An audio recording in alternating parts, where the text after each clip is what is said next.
Miyembro ng minority bloc, Andyan na. ininda ito ng ng Senate President eh. Talaga Doon ba? sa sinabi niyang bigwasan eh. Yan. Oo, special mention dun sa live ng Senate President dun sa FB. Makakausap po natin si Senator Panfilo Ping Lacson. Sen, magandang umaga po. Doris at Robert sa Tandem ng Bayan. Good morning, Sen. Hi. Yeah. Doris, Robert, magandang umaga sa atin lahat. Opo. Kamusta naman po ang gising ninyo, Sen? Kasi lahat ng buong sambayanan ay naghihintay na naman po sa susunod na kabanata dito sa Senado. Ano po ba ang maaasahan namin? At gusto ko malaman, meron ba mga papasok? May absent na naman? O baka meron na namang mabigwasan? Alin ang una mong gusto kong sagutin? May Tulog muna. papasok. Sunod-sunod, eh, no? Una, yung tulog. Pangatlong araw na ngayon na hindi maganda yung gising. Ala. Pangalawa, nandun pa rin, tutuloy pa rin kami dahil mandato namin yun na mag-session. Opo. Mag-attend ng session dahil hindi naman nasususpend ang session. Hindi lang nag-attend yung counterpart namin sa majority block. Pangatlo, tingnan natin kung ano mangyayari ngayong araw. Kasi hindi kami makagawa ng aksyon kasi nga, 11 lang kami. Mhm. So, magkakaroon ng question sa quorum. So, inaasahan namin na sana man lang mayroong mag-attend na 2 o 3. Pero mukhang, alam mo, balita namin sa base na rin sa mga staff to staff mga conversations, staff nila, staff namin, na meron sa kasama namin sa majority block na medyo ligaw. Hindi la alam na hindi officially suspended ang session. Kasi nag-a-announce lang si Senate President Alan na sinasabi niya suspended ang session pero walang official na announcement. So yung secretariat, kung napapansin ninyo, nandun sila kasi tinanong namin sila kahapon. Opo. Dahil mabalita kami na nagpalabas ng notice si Senator Alan na suspended. So tinatanong namin, kasi hanapan namin ng basihan, bakit sinususpend? Ang sagot naman ng secretariat kahapon sa amin, wala namang notice sa kanila, kaya sila naandun. Katunayan, kinumen nga namin sila, pinasalamatan namin sila na for being professional dahil in spite na, siyempre, ang boss nila ngayon, si Senate President Alan, pero andyan pa rin sila at matyagan naghihintay kung may darating o may mapoform na quorum.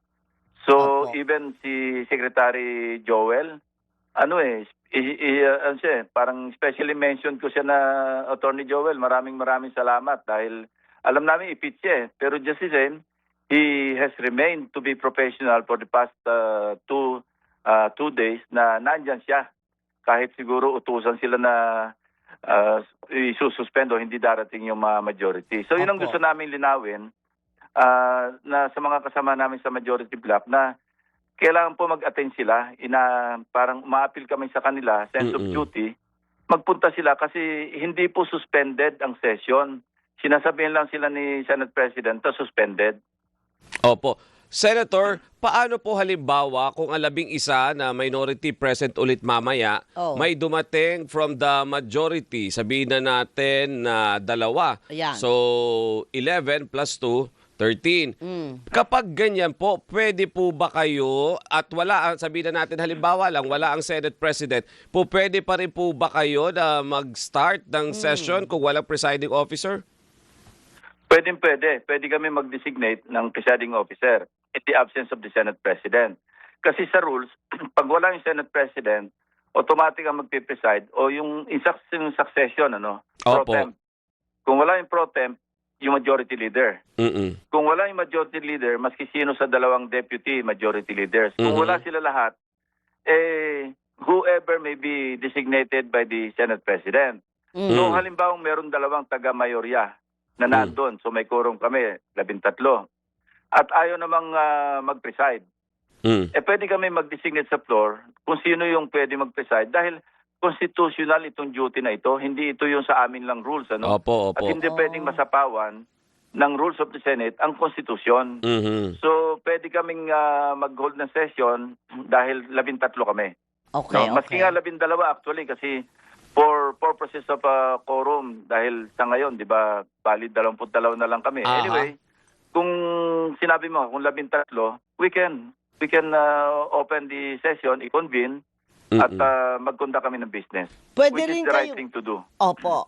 Pero pwede rin po ba, Sen, na kayo ay magdeklara na eto na, bakante lahat ng mga committee chairmanships at membership at mag-ahalal na naman ng panibagong Senate President? 13 to elect a new Senate President. Pero simple majority to reorganize the committees. Alam mo, tingin namin, ang isa lang ang purpose ni Senate President Alan, to preserve his position, to preserve his Senate presidency. Nothing more. Mhm. Kasi na-realize niya na ang ratio namin ngayon 11-11 eh. Kasi from 13, they're down to 11 dahil nga wala si Senator Jinggoy at saka wala si Senator Bato. Hindi naman sila maka-attend ng session. So nakita niya yung medyo precarious yung numero. Mhm. So yun lang ang motibo niya. Walang iba kami nakikita na motive. Yung sinasabi niyang independence of the Senate, huwag kayong maniwala doon, huwag tayong maniwala. Hindi totoo yun.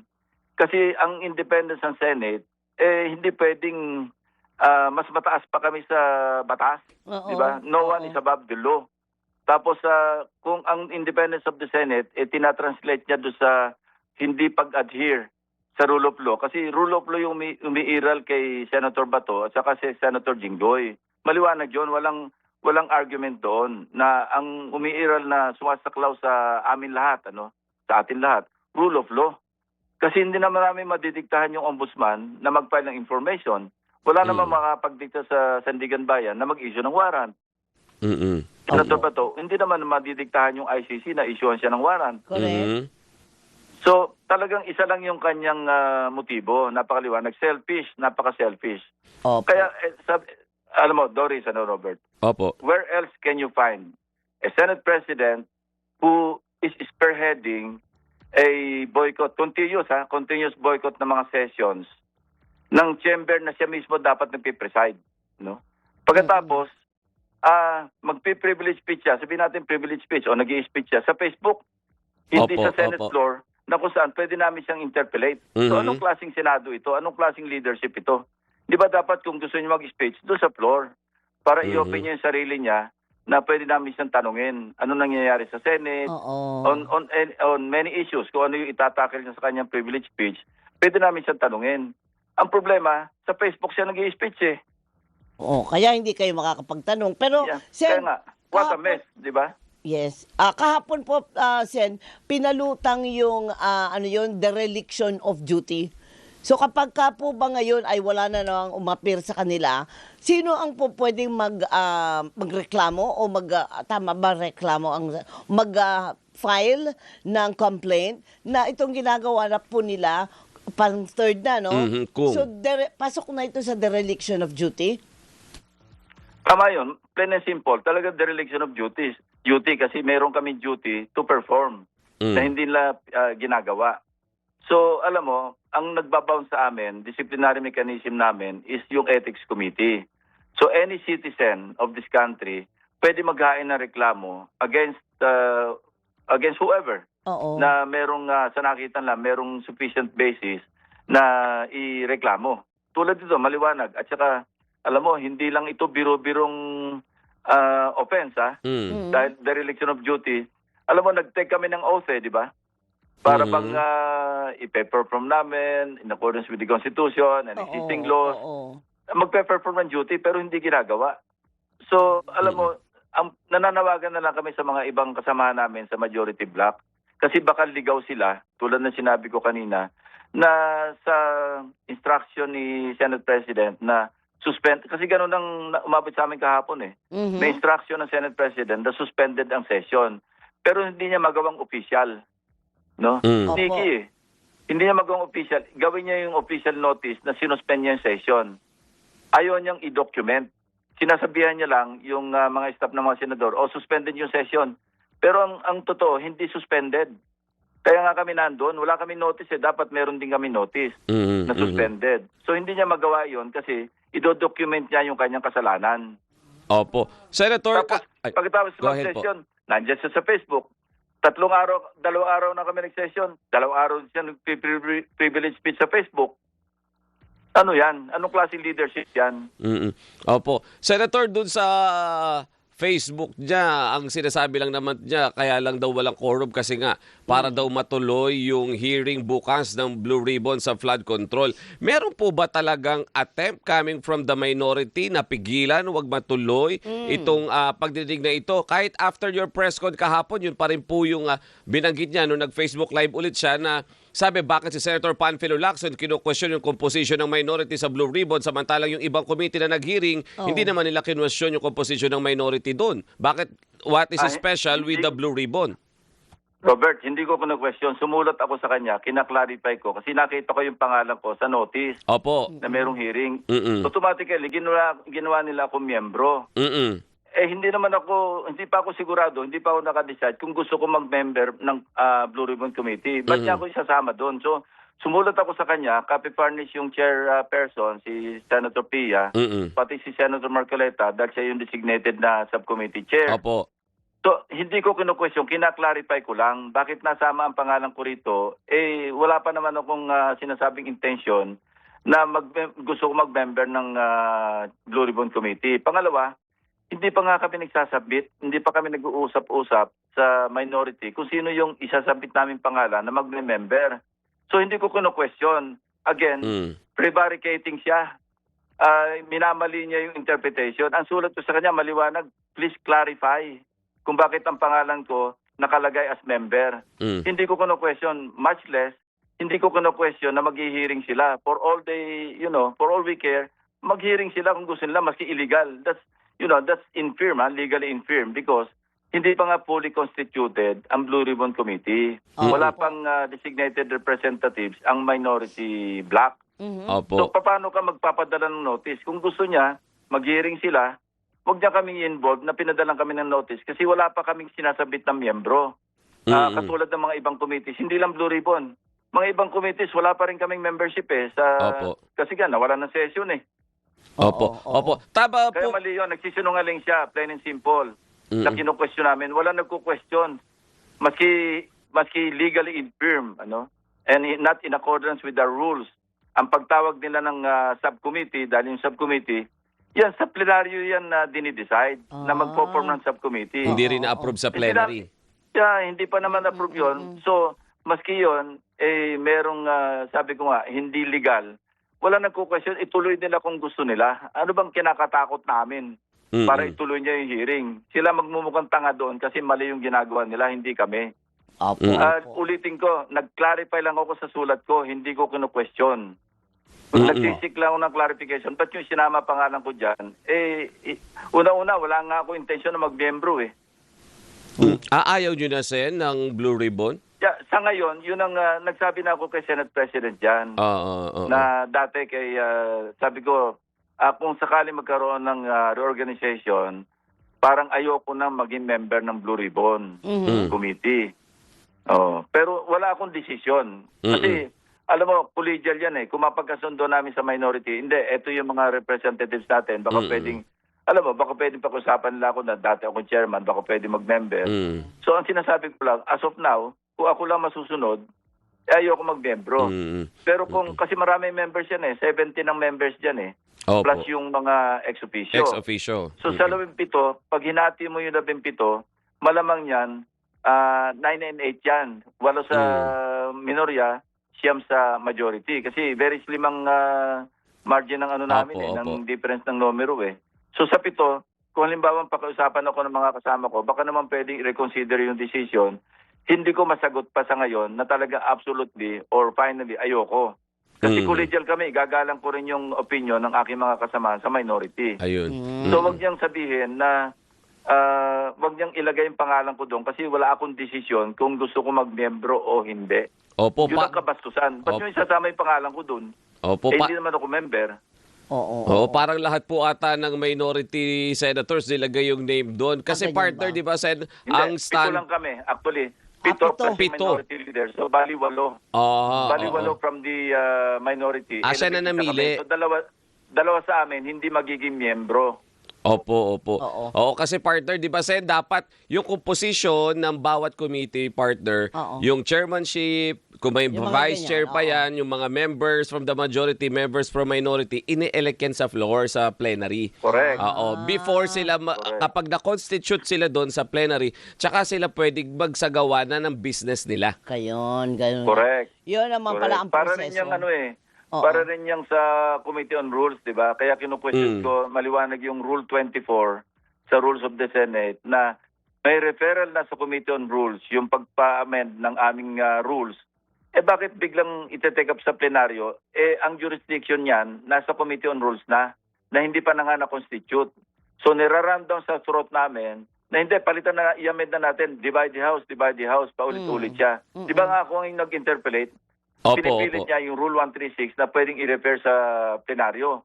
Sabi ko, kung walang action taken ang plenaryo, pwede yan. Tulad yung pag nagko-comment tayo ng mga athletes na nakakuha ng gold medals, kung saan-saan, hindi na natin nire-refer sa committee, ina-adapt na natin sa floor yung resolution. Opo. Itong motion, kasi, di ba nga, may journal, maliwanag, na-refer, at pinalidate naman ito ng acting majority leader ng tinanong ko, na talagang indeed may referral sa Committee on Rules. So bakit mo babaliwalain yung Committee on Rules na magsagawa muna ng meeting o deliberation among the members bago ito i-report out, sponsor ng chairman ng Committee on Rules, saka kami magdidebate sa plenaryo. So gusto niya, unahin yung karwahe sa kabayo. Ayun. Hindi naman po pwede yun. Hihilahin ng karwahe yung kabayo. Dapat mauna yung kabayo. Baliktad. Kabayo humihila sa karwahe. Yung kabayo, yun yung committee. Yung Correct. karwahe, yun yung plenaryo. Tama. Naka-refer na eh. So, Sen, So talagang puro kabastusan ang ginagawa. Oo. Ginababoy talaga yung Senado. Nakakahiya na sa madlang people. ayun. So, Sen, sa palagay mo, real talk lang sa Ayan. takbo ng mga pangyayari. Kanina pa tayo real talk, Doris. Sa takbo po ng mga pangyayari, Sen, meron pa bang pag-asa na ang kabayo ang humila sa karwahe? O talagang hindi ko makita kung paano po ang magiging proseso para magkaroon ng kaayusan. Kasi May ang ano diyan, partner, meron kayang tutugon doon sa Oo. panawagan nila Yun kahapon na nga. majority members, yung sa mga may iba pa naman diyan, sabi nila na thinking din naman talaga at nalilito, pumasok kayo. oo, At may paano kung may papasok kaya. pumasok? Oo. Oo. Yeah, yung tanong ni Doris, ganun dapat. Kung mangyayari, kung patuloy na babastusin at i-disrespect yung Senado, ewan natin kung saan makakarating. Tulad yun, ang unang tanong dyan, ano bang pinaglalaban? Oo. Independence of the Senate? Again, ano yun eh? Kasinungalingan yun eh. Anong independence of the Senate? May warrant of arrest yung kasama namin. Anong gagawin namin? Para i-defend mo yung Senado? Kukupi namin, babaluin na namin yung rule of law? Tapos darating yung secretary ng DILG, sisigaw-sigawan mo? Ididiktahan mo na hindi pwedeng arrestuin doon sa premises? Saan ang galing yun? Ang tradisyon, pag nasa loob ng session hall, isinasad niya pa yung kaso ni dating Senate President Salonga sa kaso ni dating Senate President Enrile. Anong nangyari doon? Hindi lang inaresto sa loob ng session hall bilang paggalang sa session. Plenaryo yun eh, parang sacred ground sa amin yan eh. Pero pag nasa labas ka ng session hall, hindi yan extension ng session hall, yung opisina. So nandun si Secretary John Vic, tapos nagtatatalak siya doon, hindi raw pwedeng arestuhin. Sino ba siya? Mas mataas siya sa batas? Hindi pwede yun. Tapos ito naman si Senator Marcoleta, nagpahayag ng kanyang damdamin, namamayan raw sa yung panahon na yon, yung damdamin niya, na hindi man lang daw nagprotesta Oo. yung mga minorya na sinigaw-sigawan yung aming Senate President o yung kanilang Senate President. Oo. Kaya nga, di ba nakapag-tweet ako eh, damn your damdamin. Kaya nga. Kasi kami pa ngayon may kasalanan, hindi kami nagprotesta na nasigaw-sigawan. Sabi ko, mabuti, hindi siya nabigwasan ni Secretary John Vic. Oo. Sa palagay niyo Kilala po, namin si Sec John Vic nung governor pa yan, nang bibigwas talaga yan. so, kabigwas-bigwas po ba yung nangyari Hindi. kahapon? kaya alam mo, ginagawa na lang natin para lang ma-enlighten yung araw natin. Opo. Hinahaloan na lang namin. Tulad ng sinabi ni Senator Erwin, di ba? Maski palakulin yung muka, itatalbog daw yung palakol sa kapal eh. Oo nga po.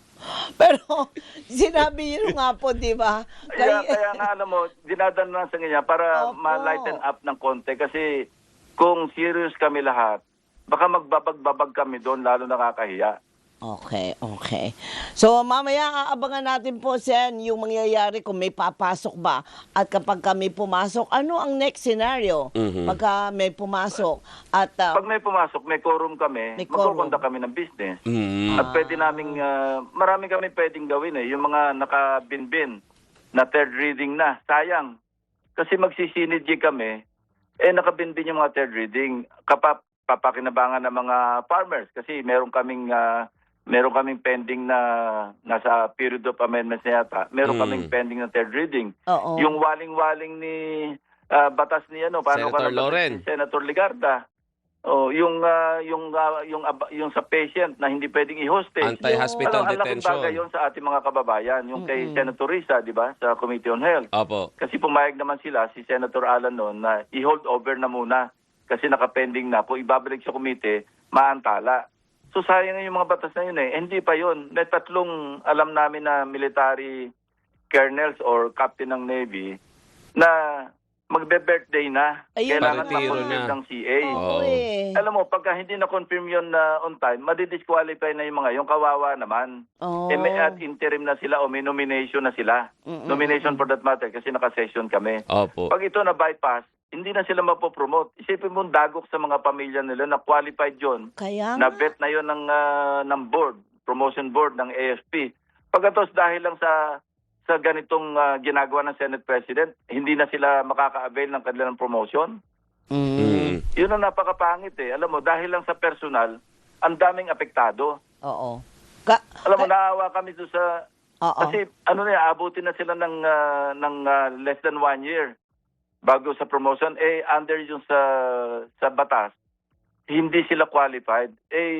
On time naman silang na-promote, na-recommenda, na-nominate ng Commander-in-Chief nila.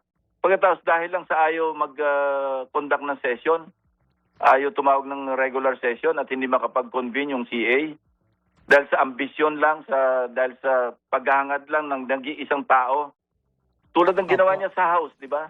Ginawa niya rin, deja vu nga yung pinatayan kami ng aircon, pinatayan kami ng wifi.